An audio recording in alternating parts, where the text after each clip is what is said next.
Let me ask you, Roy. There's been a lot of talk. We've got Turkey coming in from Saudi Arabia, trying to make all these big fights, throwing a lot of money into boxing, and has had some success. What are your thoughts of what he's done so far, and how do you see it playing out, long term? I like it, and I don't know how it's going to play in the long term because I haven't really been into it because I don't get into business too much. The money is good, but some guys aren't really ready for that jump yet. So you got to Right. make sure your guys ready for that jump before you put them in there to take that jump. Yeah, yeah, and he's talking about making Joshua Fury, which is a fight the whole world's been wanting to see for years. It's a very smart fight. And that's what I do like about it. He is giving us the opportunity. See, this is why the UFC is taking over boxing. Because in UFC, you get the fights you want to see. In boxing, we don't get the fights we want to see. We've been wanting to see Tyson Fury and Joshua for how long? We don't get it. You Right. understand me? We want to see Joshua and Wilder. We don't get it. You understand me? Now we think Wilder may be through. We don't know, but we think he may be through. So we may not ever get that. We want to see Tank and Haney. We want to see Tank and Sure. Shakur. We want to see Tank and everybody, but he'll make it happen. And that's a good thing because that'll bring boxing back to the good old days where the good fighters fight the good fighters. Right now, it's not there, so UFC is getting all the recognition and all the fans because as a UFC fan, you do get the fights you want to see. Yeah, and I was going to ask you, and since you brought it up, taking Shakur, uh, how do you see that fight if Turkey can make it or someone can make that fight? Yeah, I don't know. I mean, it all depends on, like I said, once again, boxing's about who fights what fight. You know what I mean? What style of fight Tank want to fight? Tank got one style he can definitely dominate. One style would be questionable. Shakir got one style he could dominate, and one style that would be questionable. So it's like it determines which style both of those guys decide to fight one another. If one does one thing and the other does not know how to adjust to it, then he's gonna win.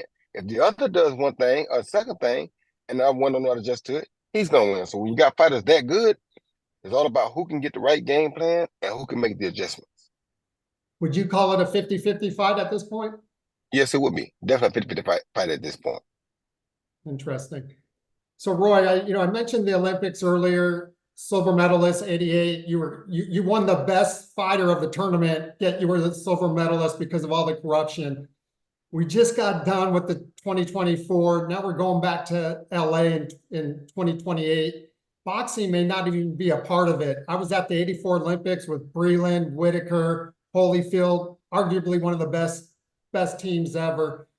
What's going on with Olympic boxing in the US, and just what are your thoughts overall, someone who's lived through it and has had to deal with it? Boxing is a funny thing. It's crazy because even in the sport, I give Jake Paul all the admiration in the world for the way that he showed people how to market themselves and turn yourself into a big commodity in the sport. But only boxing can uh, um, a YouTuber come in and make more money than the real average boxer. No other sport that's gonna happen. Because it shows you how crazy boxing is, right? Then you have an Olympics where they're allowing athletes with male genes to fight athletes with female genes. You understand me? So it's gotten so bad that you really don't know which way to go. I feel bad for everybody because, like I told them before, once they didn't change that decision of where they robbed me at, everything went down here from there. Because if you're gonna let a guy get robbed like that on your national world TV at the biggest Olympic arena in boxing or in sports, period, and you're gonna let a guy get mistreated and you don't fix it, the integrity of your sport goes down. Guess what? The integrity of the Olympics has nosedived since then. It's went worse and worse and worse. Now nobody really cares. So bad that even in America, we have coaches. We hire foreign coaches to come coach the American team. It's crazy. You understand me? So it's like it's out of this world. You got people like myself, other athletes that performed here that represented the United States.